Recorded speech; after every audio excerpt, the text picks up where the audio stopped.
بسم اللہ الرحمن الرحیم۔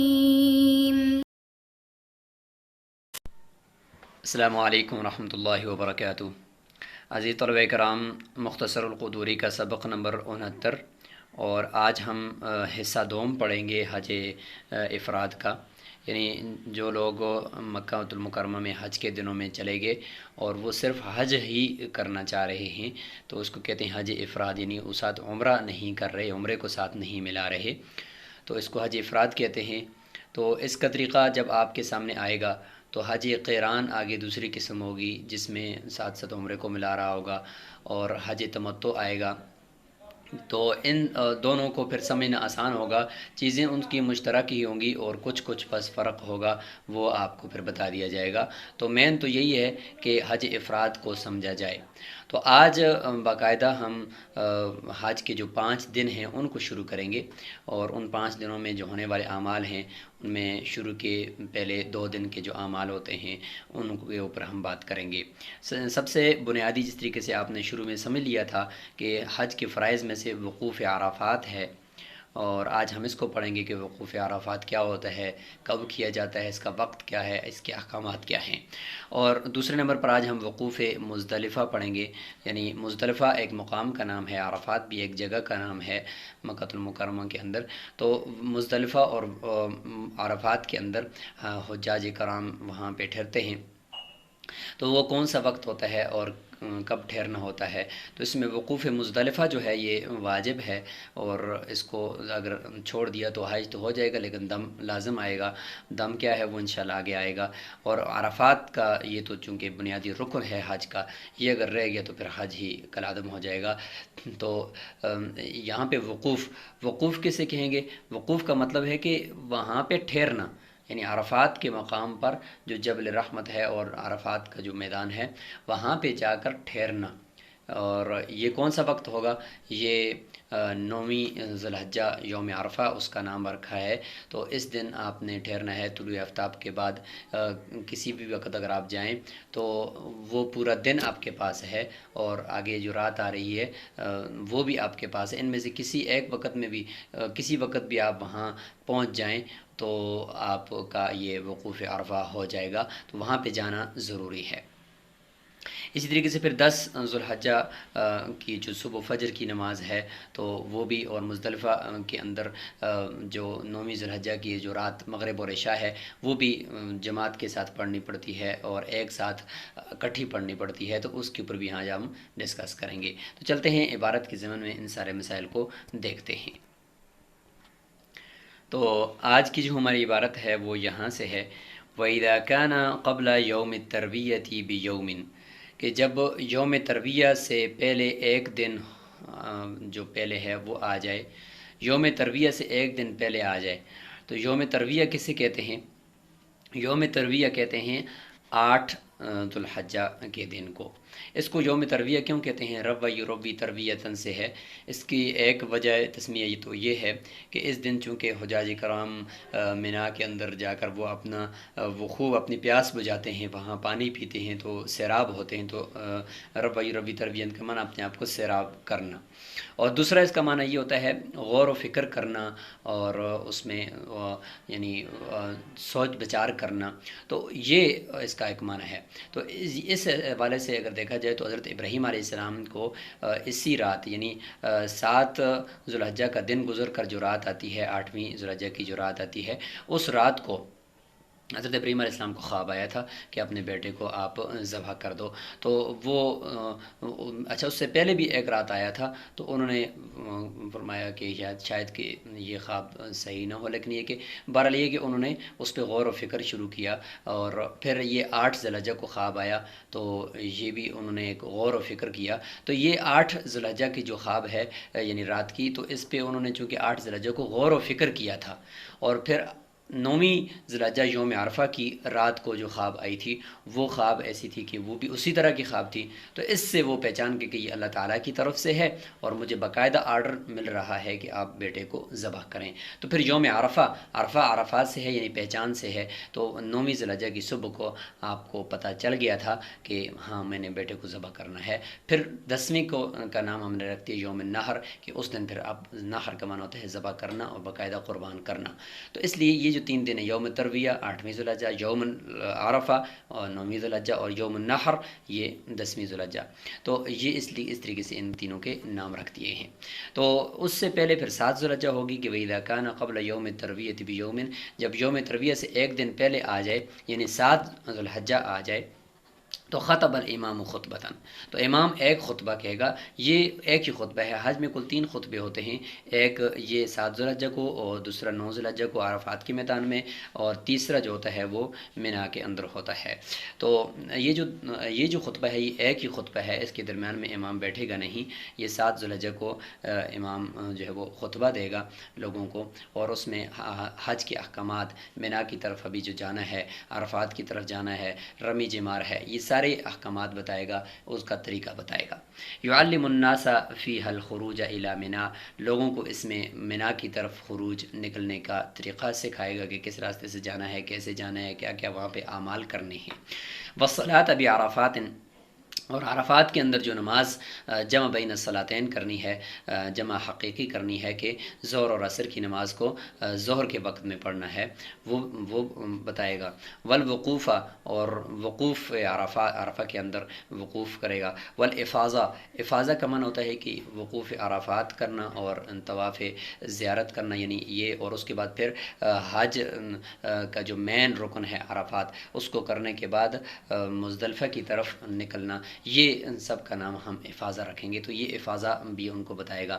فَإِذَا صلی الفجر یوم ترویہ بمکہ، پس جب یوم ترویہ ہو جائے گا یعنی 8 ذی الحجہ ہو جائے گی، تو یہ مکہ المکرمہ کے اندر فجر کی نماز جب امام پڑھا لے گا یا سب پڑھ لیں گے، خرج الی منا، تو یہ سب سے پہلے 8 ذی الحجہ کو فجر کی نماز پڑھنے کے بعد مینا کی طرف چلے جائیں گے۔ یہ 8 ذی الحجہ کا دن ہے، یاد رکھیں، جو حج کا باقاعدہ یہ ابھی سٹارٹ ہونے کا دن ہے، اور مینا کی طرف تمام حجاج کرام فجر کی نماز پڑھ کر چلے جائیں گے۔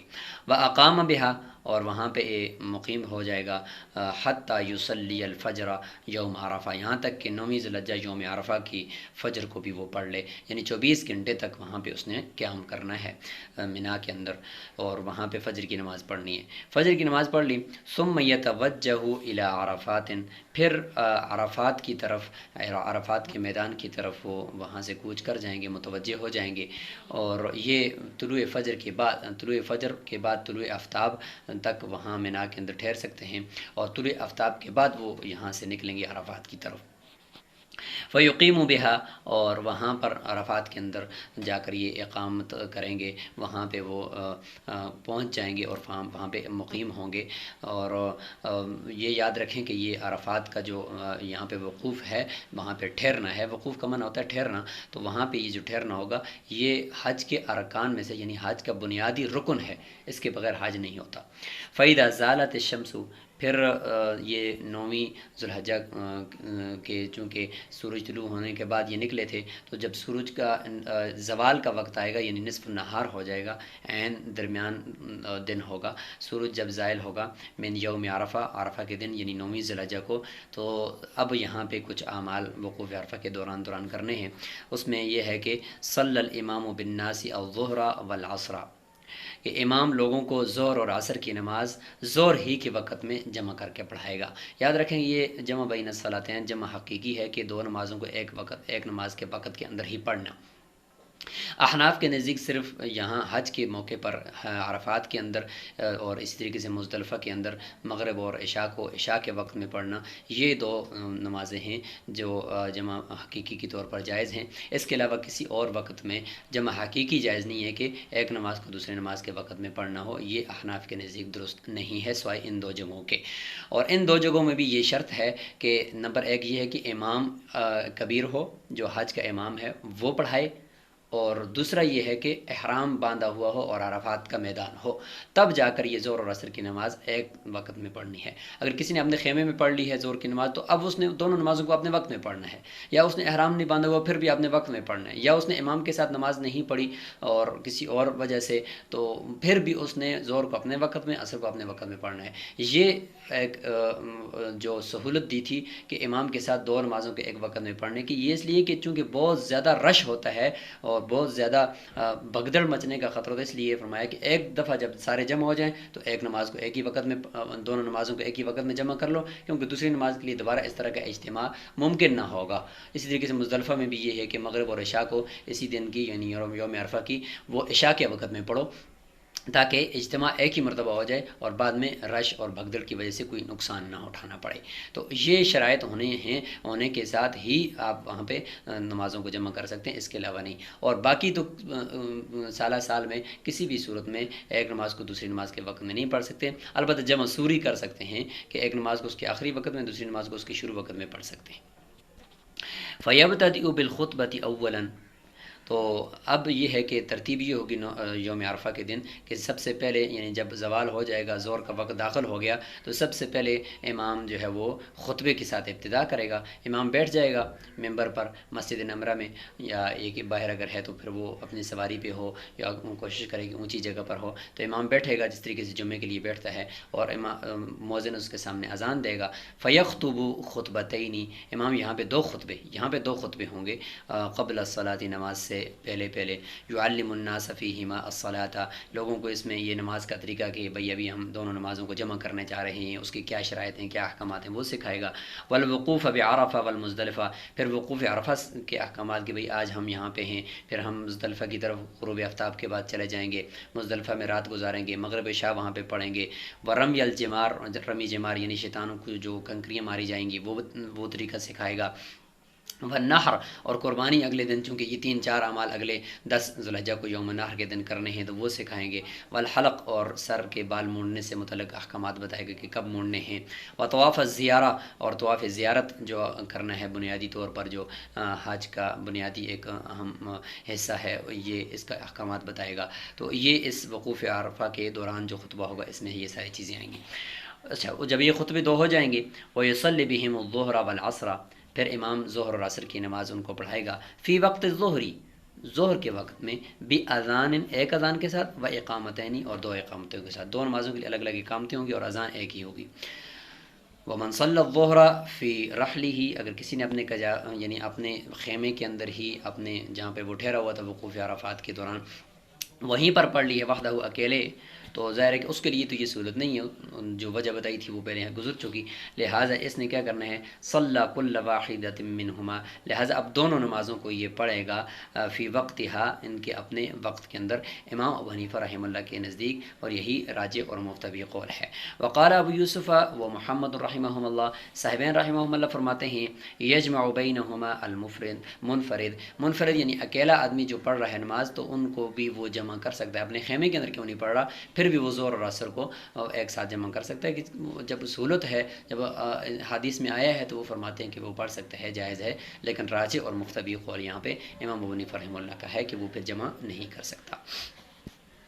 ثم يتوجہ الى الموقف، موقف ہونا چاہیے، وقف یقف سے ہے، موقف ہونا چاہیے، کہ پھر وہ وقوف عرفہ کے لیے موقف، یہاں پہ جو جگہ ہے جہاں پہ ٹھہرنا ہے پہاڑی پر، وہاں پہ وہ جائے گا، اور وہاں پہ وہ جبل رحمت جو ہے وہ اس کے قریب جا کر وہ ٹھہر جائے گا، اور فیقف بقرب الجبل، جبل رحمت جو میدان عرفات میں ہے وہاں پہ جا کر ٹھہرے گا۔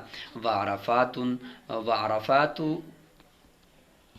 کلھا موقف، فرماتے ہیں کہ عرفات جو ہے وہ سارے کا سارا ٹھہرنے کی جگہ ہے، وقوف کی جگہ ہے۔ وعرفات کلھا موقف الا بطن عرانہ، سوائے بطن عورانہ کے۔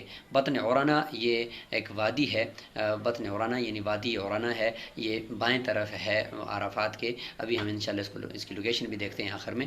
اس میں نہیں ٹھہرنا، چونکہ یہاں پہ شیطان کھڑا ہوا تھا، اور اس لیے فرمایا کہ یہاں پہ نہ ٹھہرے، کیونکہ یہ جگہ جو ہے یہ عرفات کی وہاں پہ چونکہ نشانات لگے ہوتے ہیں میدان عرفات میں، اس لیے پتہ چل جاتا ہے کہ یہ وادی عورانہ ہے، اس کے پاس نہیں ٹھہرنا۔ اچھا، یہ ہو گیا جی وقوف عرفہ کے کچھ احکامات۔ آگے کچھ امام کے لیے کچھ مزید بھی احکامات آ رہے ہیں، وہ یہ ہے کہ وَيَنبَغِي لِلْإِمَامِ أَن يَقِفَ بِعَرَفَةَ عَلَى رَاحِلَتِهِ۔ امام کے لیے مناسب یہ ہے کہ وہ عرفہ کے میدان میں جب وہ وقوف کرے گا تو وہ اپنے سواری پر ہو، مطلب یہ کہ کسی اونچی جگہ پر ہو، ممبر پر ہو، جہاں پر بھی ہو، تاکہ لوگوں کو نظر آئے اور لوگوں تک اپنی بات کو پہنچا سکے۔ وَيَدْعُو، دعا کرے گا، اور لوگوں کو یعنی یہ جو دعا ہوگی یہ آہستہ آواز سے، چونکہ بہتر یہ ہے کہ آدمی ہر ایک دعا وہاں پہ مانگے، چونکہ ہر دعا قبول ہو رہی ہوتی ہے۔ وَيُعَلِّمُ النَّاسَ المناسک، اور مناسک حج کے اعمال لوگوں کو وہ سکھا رہا ہوگا۔ وَيُسْتَحَبُّ أَن يَغْتَسِلَ قبل الوقوف بعرفہ، یعنی وقوف عرفہ سے پہلے غسل کرنا یہ مستحب ہے۔ وَيَجْتَهِدُ فِي الدُّعَاء، اور دعا کے اندر خوب محنت کرے، خوب کوشش کرے، چونکہ یہاں پہ دعائیں قبول ہوتی ہیں۔ فَإِذَا غَرَبَتِ الشَّمْسُ، اچھا یہاں پہ وقوف عرفہ اب مکمل ہو رہا ہے۔ 9 ذی الحجہ یوم عرفہ کی جب غروب آفتاب ہو جائے گا، فرمایا افاض الامام والناس معه علی ہیئتہم، اور دوسری ایک عبارت ہے علی حینتہم۔ علی حیئتہم یعنی وہ اپنی یعنی درمیانی چال کے اندر، علی حیئتہم یعنی دوڑنا نہیں ہے، بہت تیزی نہیں دکھانی، اپنی درمیانی چال کے اندر امام بھی اور لوگ بھی وہاں سے کوچ کر جائیں گے، اور وہاں سے عرفات سے نکل جائیں گے، حتی یأتوا المزدلفہ، یہاں تک کہ وہ مزدلفہ کے مقام پر آ جائیں گے۔ مزدلفہ ازدلاف سے ہے بمعنی قریب ہونا، تو فرماتے ہیں کہ یہاں پہ حضرت آدم علیہ السلام اور حضرت حوا علیہ السلام وہ یہاں پہ ملے تھے اور قریب ہوئے تھے جنت سے واپسی پر، تو اس لیے اس کو مزدلفہ اس مقام کو کہا جاتا ہے۔ تو لہٰذا یہ مغرب کی یعنی غروب آفتاب کے بعد وہ عرفات سے چلیں گے، یہاں پہنچیں گے۔ مغرب کی نماز راستے میں نہیں پڑھنی، اور مغرب کی نماز جو ہے وہ آ کر بھی یہاں پہ نہیں پڑھنی، یہاں تک کہ عشاء کا وقت داخل ہوگا۔ عشاء کے وقت میں پھر مغرب اور عشاء کی نماز امام اسی طریقے سے پڑھائے گا جس طریقے سے اس نے ظہر کی نماز کو اور عصر کی نماز کو انہوں نے ظہر کے وقت میں جمع کیا تھا۔ تو یہاں پہ یہ دوسری جمع حقیقی ہو جائے گی۔ فَيَنزِلُونَ بِهَا، لہٰذا وہ مزدلفہ کے اندر اتریں گے۔ اور وَالْمُسْتَحَبُّ أَن يَنزِلُوا بِقُرْبِ الْجَبَلِ، لہٰذا مستحب یہ ہے کہ یہ اس پہاڑ کے، اس پہاڑی کے قریب اتریں، الَّذِي عَلَيْهِ الْمِيقَدَةُ، جس کے قریب آگ جلائی جاتی تھی، یعنی زمانہ جاہلیت کے اندر آگ جلائی جاتی تھی، تو اس کے قریب میں وہ جا کر ٹھہریں گے۔ تو اس لیے فرمایا کہ میقدہ کے قریب جا کر انہوں نے ٹھہرنا ہے۔ تو اس جگہ کا نام ہے جبل قزح، کہ الذی علیہ المیقدہ، کہ جہاں پر آگ جلانے کی جو جگہ ہے وہاں پہ ٹھہریں گے۔ یقال لہ القزح، قزح اونچی جگہ کو کہتے ہیں، اونچی ٹیلے کو کہتے ہیں۔ ویصلی الامام بالناس المغرب والعشاء فی وقت العشاء، کہ امام مغرب اور عشاء کی نماز لوگوں کو عشاء کے وقت میں پڑھائے گا، باذان و اقامت، ایک اذان اور ایک اقامت۔ یہاں پہ 2 اقامتیں نہیں ہوں گی، ایک اذان اور ایک اقامت کے ساتھ، کیونکہ آلریڈی مغرب کی نماز کا وقت چونکہ وہ گزر چکا ہے، تو وہاں پہ تو عصر کی نماز کا وقت ابھی داخل نہیں ہوا، تو اس لیے اس کے لیے الگ اقامت، تاکہ لوگوں کو اعلام ہو جائے کہ بھئی ابھی عصر کی نماز کا وقت ہے۔ درمیان میں وقفہ نہیں کرنا ظہر اور عصر کے درمیان میں بھی کہ سنتیں پڑھنی شروع کر دیں، نہیں، بلکہ فوراً عصر پڑھنی، اور یہاں پر بھی یہ کہ مغرب اور عشاء فوراً ایک دوسرے کی آگے پیچھے پڑھنی ہے۔ ومن صلی المغرب فی الطریق لم یجز عند ابی حنیفہ و محمد رحمہم اللہ، اگر کسی نے راستے میں یعنی عرفات سے آتے ہوئے راستے میں اس نے وہ مغرب کی نماز ادا کر لی تھی، تو امام ابو حنیفہ رحمہ اللہ کے نزدیک اور امام محمد رحمہ اللہ کے نزدیک یہ جائز اس نے نہیں کیا، اس کو اعادہ کرنا ضروری ہے، یہاں آ کر دوبارہ اس نے نماز پڑھنی ہوگی، یہ جائز نہیں ہے۔ فَإِذَا طَلَعَ الْفَجْرُ، پس جب فجر طلوع ہو جائے گی، یعنی 10 ذو الحجہ کی یوم النحر کی فجر طلوع ہو جائے گی، اب یہ تیسرے دن کے اعمال یہاں سے شروع ہو رہے ہیں۔ صلی الامام بالناس الفجر، تو امام لوگوں کو فجر کی نماز پڑھائے گا، لیکن یہاں پہ کب پڑھائے گا؟ بغلس، اندھیرے کے اندر، یعنی یہاں پہ بہت جلدی، جو ہی فجر کا وقت داخل ہوا اذان کی فوراً بعد یہ اندھیرے کے اندر نماز پڑھانی ہے، اور یہاں پہ یہ نماز اندھیرے میں پڑھنا افضل ہے۔ اور اس کے بعد پھر مزدلفہ کے اندر چونکہ وقوف کرنا ہے تو اس لیے اس کو اندھیرے کے اندر پڑھ لیں گے۔ ثم وقف الامام، پھر یہ واجب شروع ہو گیا ہے جی وقوف مزدلفہ، یہ واجب ثانی ہے، اور یہاں پر یہ مزدلفہ کے اندر وقوف ہوگا جس طریقے سے عرفات کے اندر تھا، دعائیں تھی، تکبیر تھی اور اللہ تعالیٰ کے سامنے آوازاریاں کرنی تھی، تو اس طریقے سے یہاں پر بھی یہ وقت گزرے گا۔ وقف الناس معه فدعا، امام بھی لوگوں کے ساتھ وقوف کرے گا اور دعائیں کرتا رہے گا۔ اور فرمایا کہ والمزدلفۃ کلھا موقف، مزدلفہ سارے کا سارا یہ وقوف کی جگہ ہے، الا بطن محصر، یا الا بطن محصر، سوائے بطن محصر یعنی وادی محصر کے، کہ یہاں پر یہ وقوف نہیں ہو سکتا، کیونکہ شیطان کے بارے میں آتا ہے کہ وہ بالکل راندہ درگاہ ہو کر اور پریشان ہو کر یہاں پہ حسرت کے ساتھ وہ یہاں پہ کھڑا ہوا تھا، تو اس لیے اس کو دوسرا یہ کہ یہاں پہ اصحاب الفیل جو ہاتھی والے آئے تھے خانہ کعبہ کے اوپر حملہ کرنے کے لیے، تو وہ وہاں پہ ان کو شکست ہوئی تھی وادی محصر کے اندر، تو اس لیے یہاں پہ ٹھہرنا نہیں ہے۔ تو یہاں تک ہمارا یہ مکمل ہو چکا ہے وقوف عرفہ اور وقوف مزدلفہ، جو 8ویں ذی الحجہ کے احکامات، 9ویں ذی الحجہ کے احکامات اور 10ویں ذی الحجہ کی صبح طلوع آفتاب تک کے احکامات ہم نے آپ کے سامنے رکھ لیے ہیں۔ اس کے بعد کیا ہوگا انشاءاللہ وہ اگلے سبق میں آئے گا۔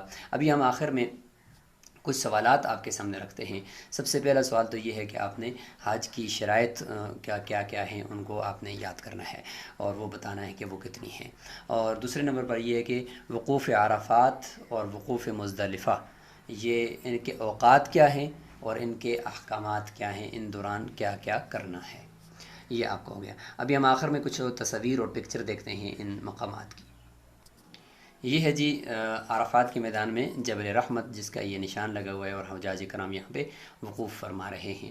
یہ اس کی ایک اور پکچر آپ دیکھ رہے ہیں کہ جہاں پہ وقوف عرفہ ہو رہا ہے اور سب حجاج کرام یہاں پہ وقوف کر رہے ہیں۔ بہتر یہ ہے کہ کھڑے ہو کر کریں، دیکھیں کافی کھڑے ہیں، کچھ بیٹھے ہوئے بھی ہیں۔ یہ نقشہ ہے جی، یہاں پہ آپ کو جبل عرفات دکھایا جا رہا ہے اور عرفات کا میدان پورا دکھایا جا رہا ہے۔ وادی عرنہ کی طرف نشاندہی کی گئی، یہ وادی عرنہ ہے، ادھر نہیں ٹھہرنا اور باقی سب طرف ٹھہرنا ہے، اور مسجد نمرہ کا بھی نقشہ آپ دیکھ رہے ہیں۔ اور یہ ہے جی ہمارا مزدلفہ کے مقام کی یہ پکچر ہے، اور یہ بھی مزدلفہ کے اندر جو رات آ کر ٹھہرنا ہے یہ اسی مقام کی ہے۔ یہ مزدلفہ کا پورا نقشہ ہے کہ ادھر سے عرفات سے مزدلفہ میں قیام ہے، مشعر حرام جسے کہا جاتا ہے، اور یہاں پہ مسجد مشعر حرام بھی ہے۔ یہ وادی محصر ہے جو بالکل حدود سے باہر، مزدلفہ کی حدود سے باہر بتائی گئی ہے کہ یہاں پہ ہے۔ تو یہ آج ہم نے کچھ چیزیں آپ کو دکھا دی ہیں، اور انشاءاللہ اگلے اسباق کے اندر ہم یہ دیکھیں، یہ عرفات کی جو نقشہ ہے وہ بھی آپ کو یہاں پہ دکھا دیا، مزدلفہ کے نقشہ بھی دکھا دیا جس میں وادی محصر کی طرف بھی یہ یہاں پہ نشاندہی کی گئی ہے۔ یہ وادی محصر کی ایک تصویر ہے جس میں آپ دیکھ سکتے ہیں کہ بالکل ایک بیابان سی جگہ ہے، اور یہ ایک وادی ہے۔ اس جگہ پہ مزدلفہ کا جو وقوف ہے یہ نہیں کرنا، یہ بھی وادی مزدلفہ ہے۔ تو آج ہم نے جو آپ کے سامنے رکھا ہے وہ یہ ہے سبق کا خلاصہ کہ حج افراد کی ادائیگی کا طریقہ، جس میں ہم نے وقوف عرفات اور وقوف مزدلفہ کے احکامات آپ کے سامنے رکھے ہیں۔ السلام علیکم ورحمۃ اللہ وبرکاتہ۔